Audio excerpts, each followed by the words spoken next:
오늘 하나님 아버지께서 우리에게 주신 말씀은 사도행전 5장 33절에서 42절까지입니다. 신약성경 196페이지입니다. 사도행전 5장 33절에서 42절까지입니다. 제가 봉독하겠습니다. 저희가 듣고 크게 노하여 사도들을 없이 하고자 할세 바리새인 가말리엘은 교법사로 모든 백성에게 존경을 받는 자라. 공회 중에 일어나 명하여 사도들을 잠깐 밖에 나가게 하고 말하되 이스라엘 사람들아, 너희가 이 사람들에게 대하여 어떻게 하려 하는 것을 조심하라.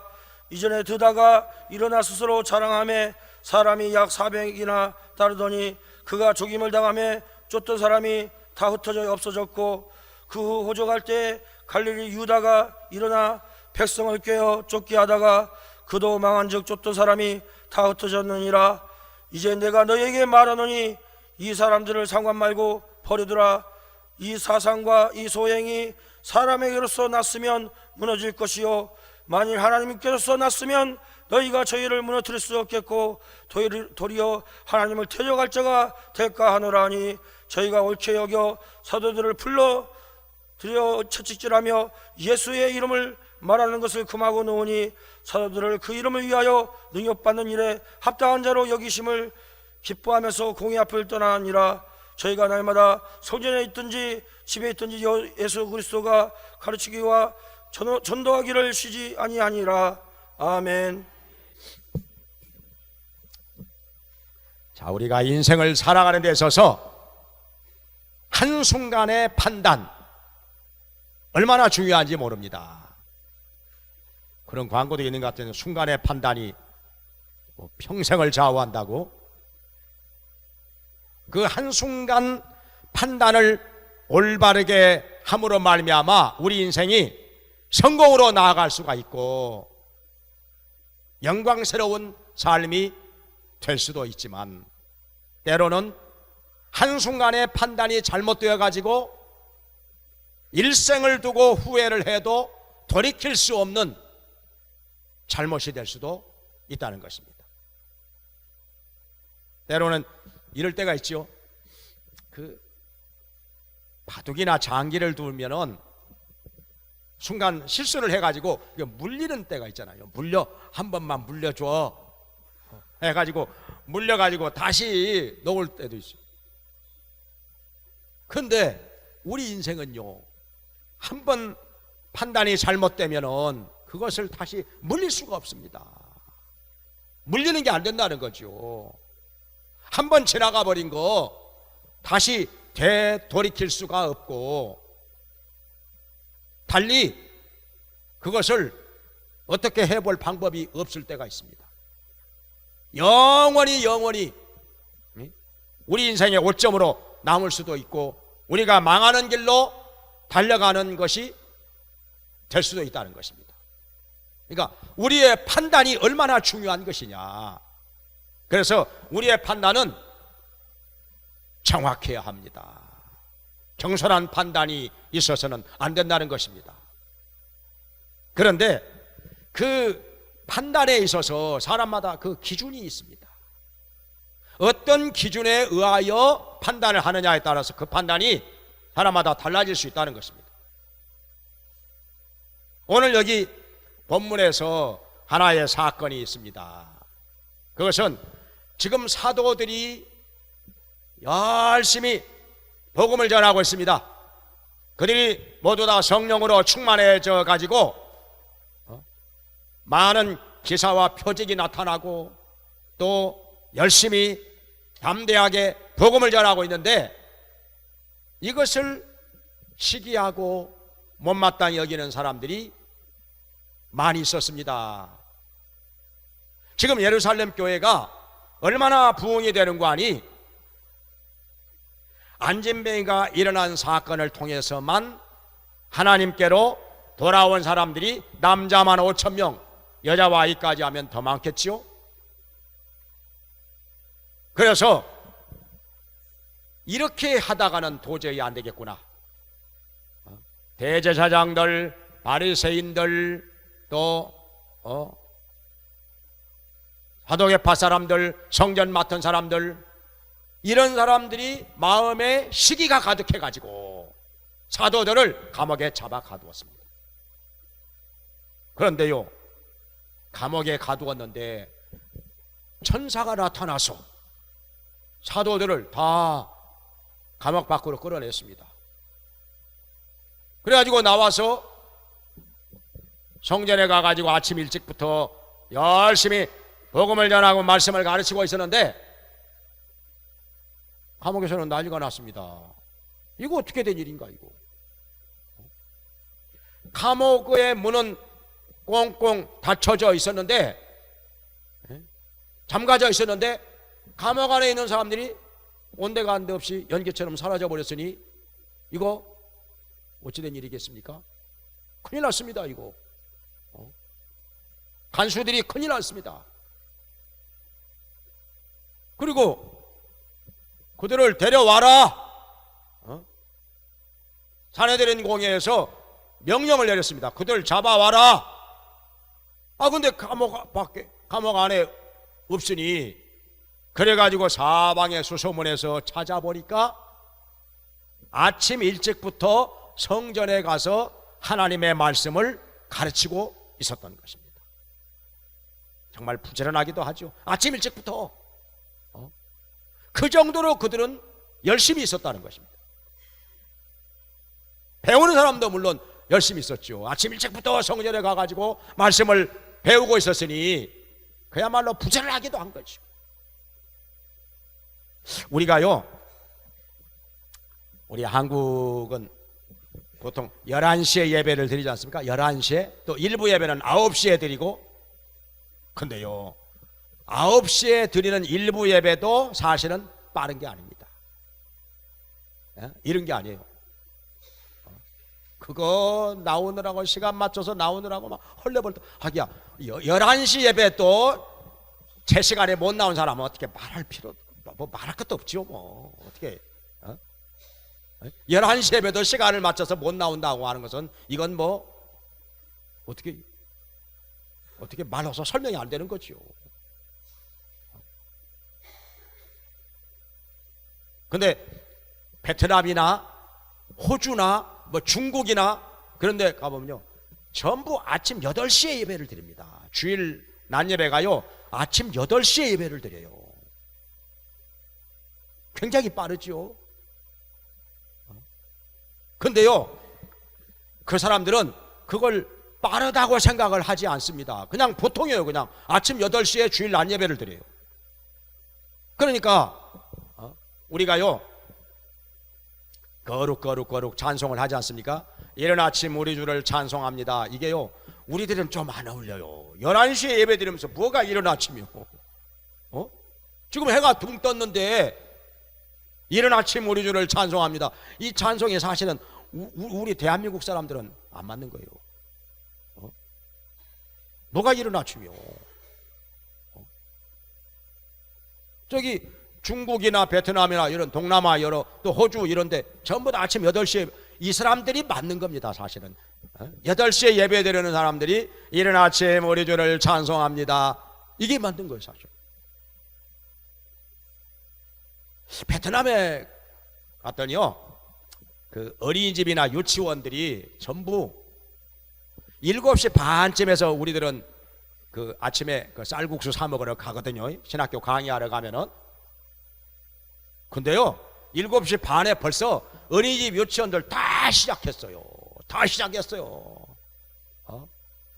애들이 그냥 벌써 나와가지고 뭐 노래를 부르고 막 떠들썩하고 그냥 벌써 시작을 했어요. 근데 베트남이나 이런 데는요, 어린이집이나 유치원이 굉장히 잘 됩니다. 애들을 뭐 5, 6명씩은 기본으로 나니까 5, 6명씩은 기본으로 나요. 그대로. 그러니까 어린이집에 오는 애들이 많지요. 유치원에 오는 애들이 많고, 그리고 일찍도 시작을 합니다. 그러니까 이게 성경에 보면은 이른 아침에 벌써 성전에 가서 하나님의 말씀을 가르치고 있었다. 그럼 몇 시쯤 됐을까요? 그 사람들은요, 해 뜰 때부터, 해가 보통 6시에 뜨는데 해 뜰 때부터 시작해가지고 1시간 후는 제1시, 해 뜨고 나서 2시간 후는 제2시, 3시간 후에는 제3시, 이렇게 시간을 계산하고. 그러니까 이른 아침이라고 하면 아마도 아침 6시부터 7시 사이 그쯤 아니었을까. 그렇게 부지런하고 그렇게 열심히 하나님의 말씀을 가르쳤었다 하는 거예요. 배우는 사람도 열심이고. 이 말 들으니까 어떻게 11시에 나오기도 힘드신 분들은 아이고 나 그러면 나는 지옥에 갔으면 갔지 나는 나 신앙생활 못 하갔는데 그런 생각이 혹시 들지 않는가 모르겠습니다. 다 그래요, 다. 우리 대한민국이 굉장히 느린 겁니다. 11시에 예배, 이게 굉장히 느린 거예요. 그 사람들은요 예배 끝나고 다 집에 가 있어요. 이 시간이 가 있는 시간이요, 집에. 그렇게 부지런합니다. 그래서 성전에서 이른 아침부터 말씀을 가르치고 있는 사람들을 다시 붙잡아 왔어요. 산헤드린 공회로 데려왔습니다. 그래가지고 여기 산헤드린 공회에서 이 사람들을 여기 오늘 본문에 없이하고자 할세, 없이하고자 한다는 말은 죽이려고 한다는 말이죠. 아예 그냥 죽여버리려고 한다는 거예요. 그 당시에는 산헤드린 공회가 약 70명으로 구성이 되어 있었는데요, 어떤 사람이 산헤드린 공회 의원이 되는고 하니 바리새파 사람들, 그들이 한 절반 차지합니다. 바리새파 사람들, 하나님의 율법을 철저하게 지키면서 살리라, 우리는 구별된 사람이다, 이렇게 하는 사람들이 약 한 6천 명 있었는데요, 그들 중에서 대표가 나옵니다. 이 공회 의원들이 나옵니다. 서기관들도 그 바리새파에 속한 사람들입니다. 성경에 보면은 그 니고데모도 그 바리새파라고 나오죠. 바울도 역시 바리새파 사람이었습니다. 그리고 또 한쪽은 어느 쪽인가니 대제사장들, 제사장들, 그리고 성전 맡은 사람들, 또 헤롯 땅 사람들, 정치적으로 권력 있는 사람들, 이 사람들이 또 한 절반 차지합니다.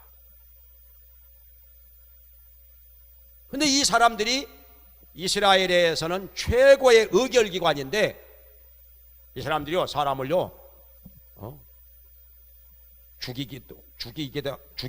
죽이게 만들 수도 있고 살게 만들 수도 있습니다. 나라의 가장 중요한 결정을 바로 여기서 하는 것입니다. 그러니까 정말 권위가 있는 기관이 바로 여기 산헤드린 공회인 것입니다. 우리나라 국회와 같은 것이죠. 여기서 사도들을 아예 죽여서 없애려고 한다는 것입니다. 이거 정말 큰일 났지요. 위기감이 감돌고 있습니다.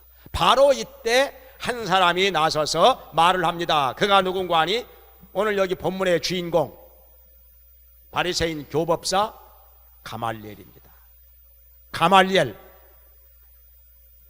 가말리엘이 어떤 사람인가 좀 살펴보자면요, 원래 산헤드린 공회에서 전에 의장도 했던 사람입니다. 전직 산헤드린 공회 의장입니다. 그러니까 굉장히 권위가 있는 사람이죠. 거기다가 그의 할아버지가 아주 유명한 사람입니다. 그의 할아버지가 누군가 하니 힐렐이라는 사람인데요, 힐렐, 이스라엘 백성들의 그 전통을, 복음서에서는 유전이라고 나오죠. 유전, 전통을 다 수집해 가지고 하나의 책으로 만들어서 펴낸 사람이 바로 힐렐입니다. 그러니까 율법에 대해서는 대단한 권위가 있고 공헌이 있는 사람이 힐렐입니다. 그 힐렐의 손자가 가말리엘인데, 그러니까 가말리엘 그 당시에는요 최고의 율법 선생이 가말리엘입니다. 여기 교법사라고 나오는데, 교법사란 율법을 가르치는 사람이죠. 랍비라고도 부르지요. 이스라엘에서 최고의 율법 선생. 그러니까 가말리엘 하면 어디서 많이 들어본 이름이잖아요.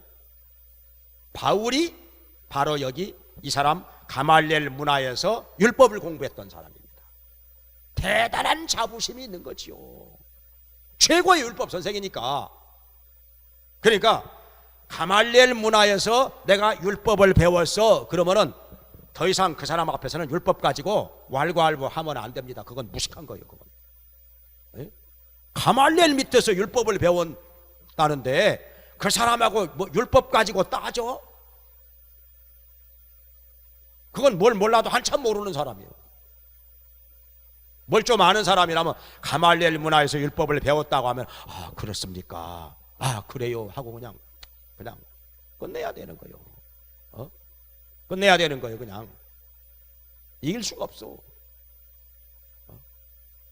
이긴 사람이 없어요 지금까지. 그 정도로 권위가 있고 그 정도로 알아주는 것입니다. 가말리엘 하면 그러니까 바울이 그랬잖아요. 내가 율법으로 말하면 내가 가말리엘 문화에서 그 엄격한 율법을 내가 배운 사람이다. 그러니까 아무 소리 못하는 거예요.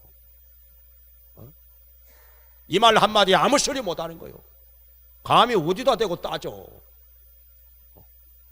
이런 가말리엘이 지금요, 이런 가말리엘이 지금 이 자리에서 말을 꺼내기 시작하는 것입니다. 네, 어느 책에 보니까 가말리엘에게 별명이 하나 붙었어요. 율법의 미라. 율법의 미. 이 가말리엘에게 붙은 별명이 율법의 미.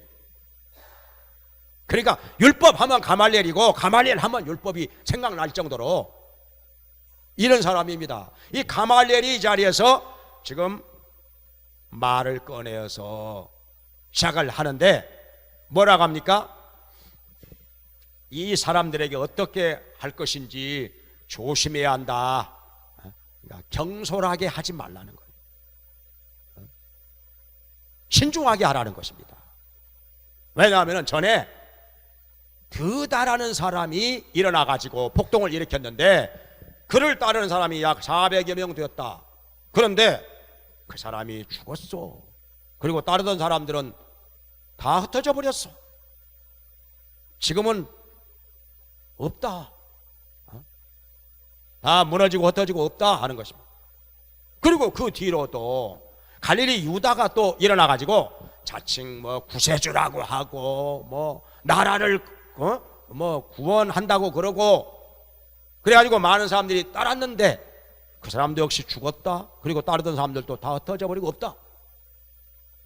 그러니까 이 사람들이 여기 사도들이 여기 사도라고 하는 이 사람들이 그 사상과 소행이 사람에게서 난 것이라면은 가만 놔둬도 스스로 무너질 것이고 내버려둬도 없어질 것이고 그런데 하나님께로부터 난 것이라면은 사람이 없앨 수가 없다. 사람이 무너뜨릴 수가 없다. 그리고 그것은 하나님을 대적하는 것이 될 것이다. 그러니 이것은 위험한 거 아니냐? 하나님을 대적하면 어떻게 되는 거죠? 계란으로 바위를 치는 거지요. 무너뜨릴 수가 없는 것이고 이길 수가 없는 것이고 스스로 멸망을 자초하는 것이라. 그러니 내버려 두어라. 내버려 두는 것이 좋다. 하나님을 대적하는 자가 될까 무섭다. 이렇게 말하니까 여기에 대해서 감히 그 누구도 입을 열어서 이의를 제기하는 사람이 없었습니다. 한마디 말을 못합니다. 왜냐하면 이 사람의 권위도 권위지만은 이 가말리엘이 하는 말이 지당한 말이거든요. 아주 올바른 판단에서 나온 말이고 합리적인 판단에서 나온 말이기 때문에 그 누구도 이의를 제기하는 사람이 없는 것입니다. 이 말을 듣고서 여기 적어도 이 공회의 의원이라고 하는 사람들은 그래도 이 말을 들었을 때 이게 합당한 말이다. 다 알아들을 줄 아는 사람이다. 뭐 딴 데서 했으면 또 워낙 뭘 모르다 보면은 그냥 뭐 알지도 못하고 막 떠들어대는 사람이 있을 수도 있겠지만은 그래도 여기 적어도 이 공회 의원들이라고 하면은 가말리엘이 하는 말이 이게 맞는 말인지 틀린 말인지 그 정도는 다 판단할 수 있는 수준이라, 그러니 아무 소리 못하는 거죠. 그래서 어떻게 했느냐, 여기서 죽일 수는 없는 것이고 우리가 채찍질하여서 예수의 이름으로 더 이상 말하지 말도록 해서 놓아주리라 했습니다. 그래가지고 어떻게 했는가니 39대씩 39대씩 매를 때려가지고, 이 사도들을 매를 때려가지고 예수 이름으로 더 이상 말하지 말라, 누구를 가르치면 안 된다, 엄포를 놔가지고 놓아줬던 것입니다. 그러면서 사도들은 자기가 예수님을 위해서 능력받는 일에 합당한 자로 여김을 받게 된 것을 오히려 기뻐하면서 나왔다는 것입니다. 왜 이것이 기쁜 일이냐, 예수님 때문에 지금 매 맞고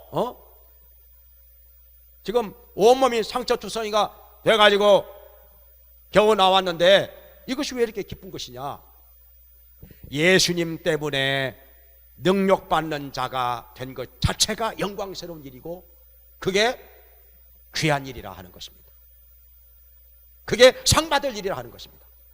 왜냐하면 예수님께서 이렇게 말씀하셨죠. 마태복음 5장 10절에서 12절에 의를 위하여 핍박을 받는 자는 복이 있나니 천국이 저희 것임이라. 사람들이 만약에 너희를 거스려서 거짓말을 하고 욕을 하고 악한 말을 할 때는 너희에게 복이 있나니 기뻐하고 즐거워라. 하늘에서 너희 상이 크미니라. 너희 전에 선지자들을 이같이 핍박하였느니라. 이렇게 말씀했습니다.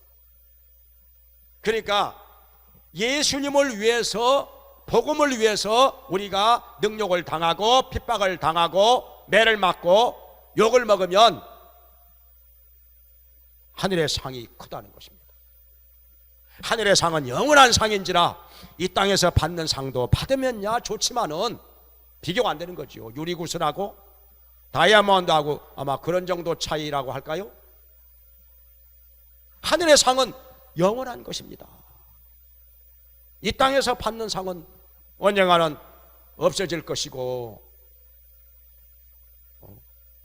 사람들의 마음속에서 잊혀질 것이지만은 하늘의 상은 영원한 것이기 때문에 그 무엇과도 바꿀 수가 없습니다. 아무리 핍박을 당하고 능욕을 당하고 매를 맞고 고생을 하더라도 하늘의 상이 주어진다면 이건 기뻐할 일이라. 그 많은 대가를 치르고라도 하늘의 상을 받는 거라면은 이건 받을 만한 가치가 있는 것이라 기뻐할 일이라 하는 것입니다. 사도들은 이러한 사실을 예수님의 가르침을 통해서 알고 있었기 때문에 지금 39대씩 매를 맞고 피투성이가 돼가지고 나오면서도 오히려 능력받는 일에 합당한 자로 여기심을 받게 된 것을 인하여 기뻐하였더라 그랬습니다. 자, 여기서 우리가 올바른 판단이 어떻게 해서 나오는 것인가, 이 문제를 놓고 생각해 볼 필요가 있습니다. 가말리엘은 왜 이런 말을 했을까요?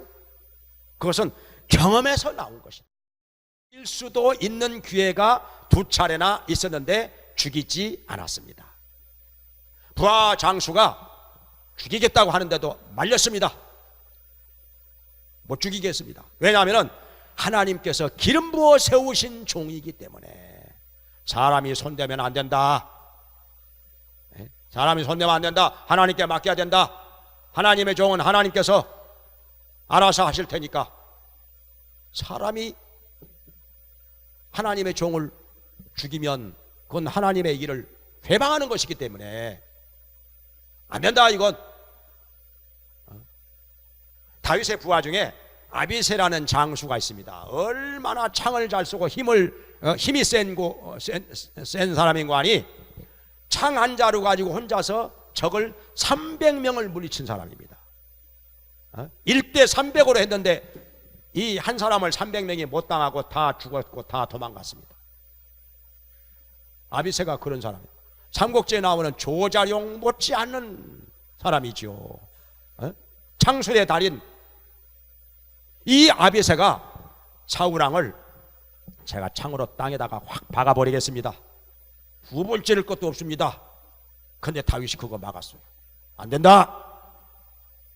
안 돼. 하나님께서 기름 부으신 자를 해하면 어찌 죄가 없겠느냐.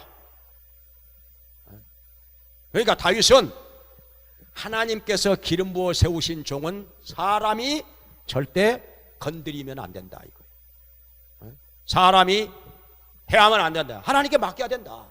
이 원칙과 기준이 분명하게 서 있었습니다. 그러니까 나중에 다윗이 자기가 왕이 된 후에도 이 원칙을 믿고 다윗을 따르는 자들이 많이 있었던 것입니다. 아무리 반란이 일어나가지고 뭐 다윗을 대적하고 다윗이 궁지에 몰렸을 때도 그래도 끝까지 하나님께서 기름 부어 세우신 다윗 편에 서서 다윗을 따르고 다윗을 위해서 싸우는 자들이 많이 있었기 때문에 끝내는 다윗이 왕 위에 다시 앉을 수가 있었던 것입니다. 원칙을 지켰기 때문에. 이런 일도 있었습니다. 다윗이 사울 왕이 죽고 나서 다윗에게로 어떤 사람이 헐레벌떡 찾아왔습니다. 사울 왕이요, 자기를 죽여달라고 해서 내가 죽이고 왔습니다. 그러면서 의기양양 먹이면서 상 받을 줄 알고, 근데 네 입으로 분명히 그렇게 말을 했겠다.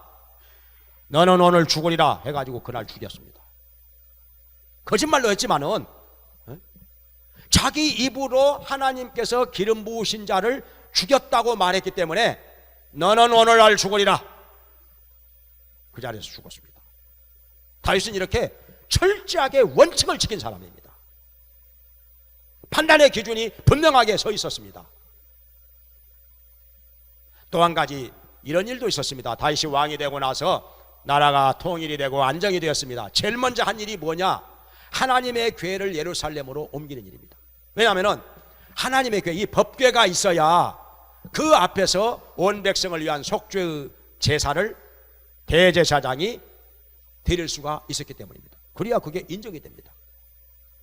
법궤 앞에서 하나님께 이 온 백성을 위한 속죄의 제사를 드려야만이 하나님께서 그것을 받으시는 것입니다. 법궤 없으면요 다 소용이 없습니다. 인정이 안 됩니다. 그거. 그래서 어찌하든지 하나님의 궤를 예루살렘으로 옮겨놓고자 작업을 하는데 소가 끄는 수레에다가 법궤를 싣고서 운반을 합니다. 그런데 소가 갑자기 날뛰어 법궤가 땅으로 떨어지려고 하니까 그 옆에 있던 운반 책임자 우사가 법궤를 손으로 딱 잡았습니다. 그 순간 죽어버렸어요. 원래 하나님의 궤는 사람이 손으로 만지면 죽게 돼 있습니다. 죽는다고 하나님께서 말씀하셨습니다. 정말 우사가 법궤를 손으로 딱 만지는 순간 몸이 뻣뻣하게 굳어가지고 죽어버렸어요.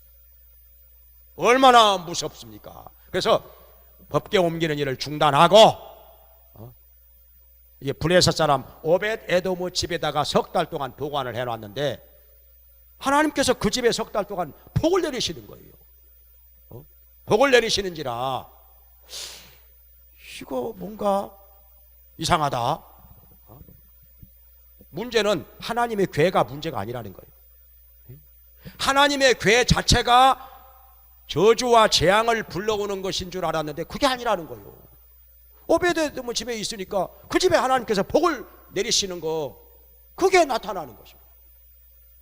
그러면 하나님의 궤가 저주와 재앙만 불러오는 게 아니라 복도 가져오는 거 아닌가 이거? 복도 가져오는 거 아닌가? 그렇다면은 하나님의 궤가 문제가 아니라 그것을 운반하는 방법이 문제가 아닌가? 운반하는 방법이 잘못된 거 아닌가? 그래가지고 성경으로 돌아가서 성경에 비춰보니까, 말씀에 비춰보니까 드디어 잘못이 깨달아졌습니다.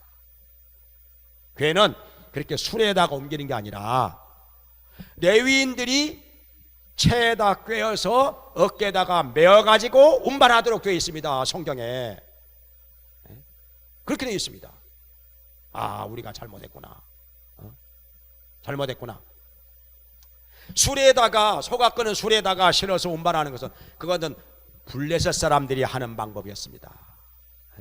블레셋 사람들이 이방인이 하는 방법이었는데 그걸 따라서 했으니 하나님의 백성은 하나님의 말씀을 따라가야 되는데 어떻게 이방인의 방법을 따라갔으니 이게 잘못됐던 거예요. 대단히 잘못한 것입니다. 그래가지고 이제 다시 또 백성들을 몽땅 모아놓고 레위인들이 어깨다가 괴를 메고서 운반을 하는데 다윗은 기뻐가지고 춤을 추면서 찬양을 하면서 또 백성들도 찬양하면서 또 여러 가지 악기로 하나님을 찬양하면서 그렇게 운반 그래가지고 성공을 했던 것입니다. 그러니까 뭐냐면은 우리가 어떤 문제를 놓고 판단을 할 때 그 판단의 기준이 바로 서 있어야 합니다. 그 기준이 잘못되면요 아무리 머리를 싸매고 판단을 해도요 그거 판단이 빗나갈 수밖에 잘못될 수밖에 없는 것입니다. 기준이 바로 서 있어야 돼요. 원칙이 바로 서 있어야. 그 원칙이 뭐냐? 말씀입니다. 하나님의 말씀. 그리고 또 한 가지는 뭐냐? 여기 가말리엘이 본 것 같이 역사적인 사실입니다. 역사적인 사실, 팩트입니다. 팩트. 팩트를 근거로 해서 올바른 판단을 할 수가 있는 것이죠. 어떤 사실이 아닌 그런 거짓말에 근거해서 어떤 판단을 하면은 그 판단 아무리 해봐야 다 빗나갑니다. 그건 마귀에게 속아서 이용당하는 것밖에 안 됩니다. 그리고 말씀이 기준이 되지 않고 인간의 생각이 기준이 되면 사람의 생각은 사람마다 다 다릅니다. 인간의 생각이 자기가 볼 때는 다 자기 생각이 옳습니다. 잠언에 그런 말씀이 있죠. 사람의 생각이 자기의 보기에는 바르나 여호와께서는 심령을 감찰하시느니라. 다 자기가 볼 때는 자기가 옳아. 그러나 말씀에 비춰보면은 잘못된 것도 많지요. 다 옳은 게 아닙니다. 그래서 우리는 절대적인 기준을 하나님의 말씀으로 삼아야 된다는 것입니다. 성경을 우리의 신앙과 행위의 절대적이고 유일한 표준으로 삼아야 된다는 것입니다. 여기서 표준이라고 하는 것은 캐논이라고 하죠. 캐논이란 말이 잣대 그리고 표준 이런 뜻인데 성경을 캐논이라고 합니다. 그러니까 성경이 우리 삶의 절대적이고 유일한 표준이다. 성경을 표준으로 삼고 그 말씀에 의해서 판단을 하면은 그 판단이 잘못될 리가 없습니다. 성경을 근거로 한 판단은 다 맞습니다. 그 판단은 하나님께로부터 온 판단인 것입니다. 잘못될 수가 없습니다. 그래서 우리는 인생을 살아가면서 중요한 판단을 내려야 할 때가 얼마나 많습니까?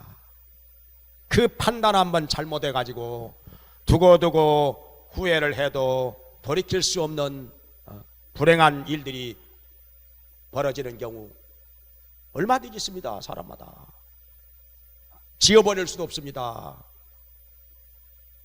정말.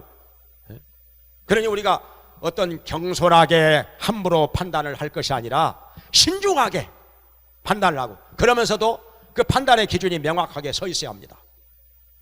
사실관계를 근거로 해서 그리고 하나님의 말씀을 기준으로 해서 올바른 판단, 지혜로운 판단을 해야 합니다. 그러면 여기에 하나님이 함께 하실 것입니다.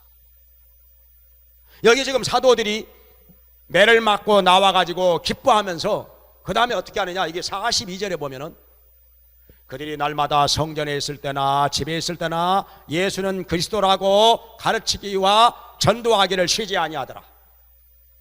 그러니까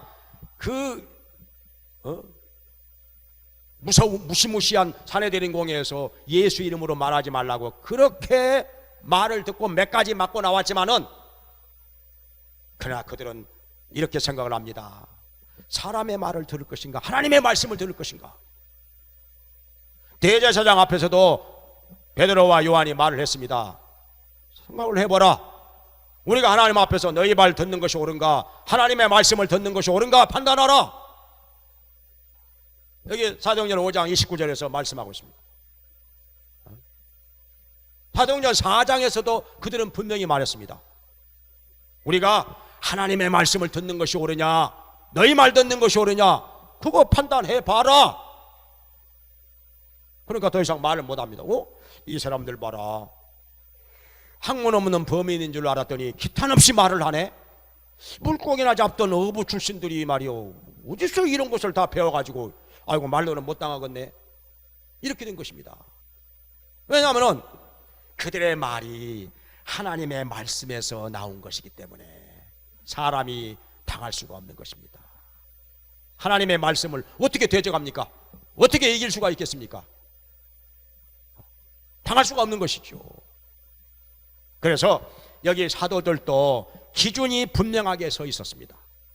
사람의 말보다는 하나님의 말씀을 따라 살리라. 설사 죽는 한이 있더라도, 매를 맞더라도, 감옥에 들어가더라도 사람의 말보다 하나님의 말씀대로 살리라. 하나님의 말씀은 온 천하에 다니며 만민에게 복음을 전파하라 말씀하셨습니다. 너희는 가서 모든 족속으로 제자를 삼아 아버지와 아들과 성령의 이름으로 침례를 주고 내가 너희에게 분부한 모든 것을 가르쳐 지키게 하라. 때를 얻든지 못 얻든지 하나님의 말씀 전파하라 말씀하셨습니다. 이 원칙과 기준을 가지고 올바른 판단으로 우리 하나님 아버지 앞에서 복되게 사는 여러분 되시기를 주님의 이름으로 축원합니다. 기도하겠습니다.